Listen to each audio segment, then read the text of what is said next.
Hi ಗುರು ಸಲ ನಮಸ್ಕಾರ. ನೀವು ನೋಡ್ತಿದ್ದೀರಾ ವೇರೇಟ್ಸ್ ಆಯ್ತನ ವಿಷಯ ಬಂದು ಜಿ ಕನ್ನಡದಲ್ಲಿ ಬರ್ತಾ ಇರೋ ಹೊಸ ಧಾರಾವಾಹಿ ಬಗ್ಗೆ ಹೇಳ್ತೀನಿ. ಸೊ ಅದಕ್ಕಿಂತ ಮುಂಚೆ ಯಾರೆಲ್ಲ ನಮ್ಮ ಚಾನಲ್ನ ಸಬ್ಸ್ಕ್ರೈಬ್ ಮಾಡ್ಕೊಂಡ್ರೆ ದಯವಿಟ್ಟು ಸಬ್ಸ್ಕ್ರೈಬ್ ಮಾಡ್ಕೊಳ್ಳಿ. ಇದೇ ಥರ ಅಪ್ಡೇಟ್ ಕೊಡ್ತಾನೆ ಇರ್ತೀನಿ. ಸೊ ಜಿ ಕನ್ನಡದವರು ಒಂದು ಪ್ರೊಮೋ ಬಿಟ್ಟಿದ್ದಾರೆ. ಸೊ ನೀವೆಲ್ಲ ನೋಡಿರ್ಬೋದು ಅನ್ಕೋತೀನಿ. ಸೊ ಯಾರೆಲ್ಲ ನೋಡಿಲ್ಲ ಈ ವಿಡಿಯೋನ ಕಂಪ್ಲೀಟಾಗಿ ನೋಡಿ. ಸೊ ಆ ಪ್ರೊಮೋನ ಈ ವಿಡಿಯೋದಲ್ಲಿ ಹಾಕ್ತೀನಿ. ಸೊ ಇಲ್ಲಿ ನೋಡ್ತಾ ಇರ್ಬೋದು ನೀವು ಪ್ರೊಮೋನ. ಸೊ ಇದು ಈ ಕತೆ ಏನು ರೂಪಕ್ಕೆ ಅಂದರೆ ಒಬ್ಬ ಅನಾಥ ಮಗನ ಬಗ್ಗೆ.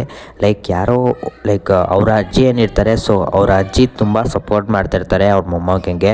ಸೊ ಇವರು ಹೀರೋ ಏನಾಗಿರ್ತಾರೆ, ಅವರು ಫುಲ್ ಫ್ರೆಂಡ್ಲಿ ಆಗಿರ್ತಾರೆ ಮನೆಯವ್ರ ಜೊತೆ ಎಲ್ಲ. ಸೊ ಇವರೊಬ್ಬರು ಅನಾಥ ಆಗಿರ್ತಾರೆ, ಎಲ್ಲೋ ಒಂದು ಕಡೆ ಬಿದ್ದಿರೋದನ್ನ ಇವರು ಎಲ್ಲೋ ಒಂದು ಕಡೆ ಬಿದ್ದಿರ್ತಾರೆ. ಸೊ ಆಗ ಇವ್ರನ್ನ ಎತ್ಕೊಬಂದು ಸಾಕಿರ್ತಾರೆ.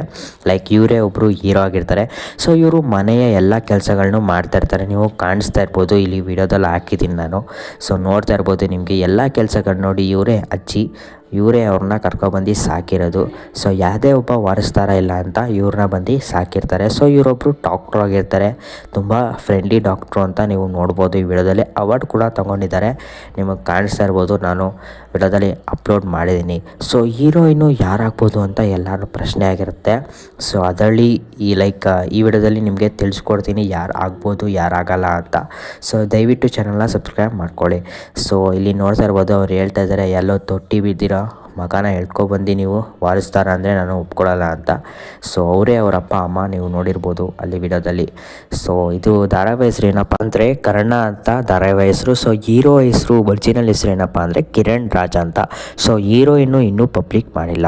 ಸೊ ನಮ್ಮ ಪ್ರಕಾರ ಹೀರೋಯಿನ್ ಇವರು ಆದರೆ ಒಳ್ಳೆ TRP ಬರುತ್ತೆ ಅಂತ ನನ್ನ ಪ್ರಕಾರ. ಸೊ ಇಲ್ಲಿ ನೋಡ್ತಾ ಇರ್ಬೋದು ನೀವು, ಡಿಸ್ಪ್ಲೇ ಮಾಡಿದ್ದೀನಿ ನಾನು. ಸೊ ಇವ್ರು 3 ಜನದಲ್ಲಿ ಯಾರು ಒಬ್ಬರು ಹೀರೋಯಿನ್ ಆದರೆ ಸೊ ಒಳ್ಳೆ TRP ಬರೋದದ್ದು ಕನ್ಫರ್ಮ್. ಸೊ ಈ ವಿಡಿಯೋ ಇನ್ಫಾರ್ಮೇಟಿವ್ ಮತ್ತು ಇಷ್ಟ ಆಗಿರೋ ದಯವಿಟ್ಟು ಚಾನಲ್ನ ಸಬ್ಸ್ಕ್ರೈಬ್ ಮಾಡ್ಕೊಳ್ಳಿ. ಇದೇ ಥರ ಅಪ್ಡೇಟ್ ಕೊಡ್ತಾನೆ ಇರ್ತೀನಿ.